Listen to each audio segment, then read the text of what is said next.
எடுத்து வந்த யாசாமி 10 வருடப்பட்ட 10,000 கனவா நான் ஒரு காலியம் உங்களுக்கு கட்டியா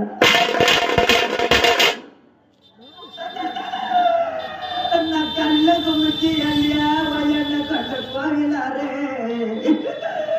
நான் உனக்கு வந்த பொண்ணா யாசாமியோ நான் காலியம் உங்களுக்கு கட்டியா இன்னைக்கு அந்த காளியம்மன் கோவிலாண்ட எனக்கு காணப்படுத்திருக்கையா 2 கருணாக்கும் நான் ஒரு கண்ணி கரைய சொல்லிடுதா என்ன கொண்ட தருமரில வாசலில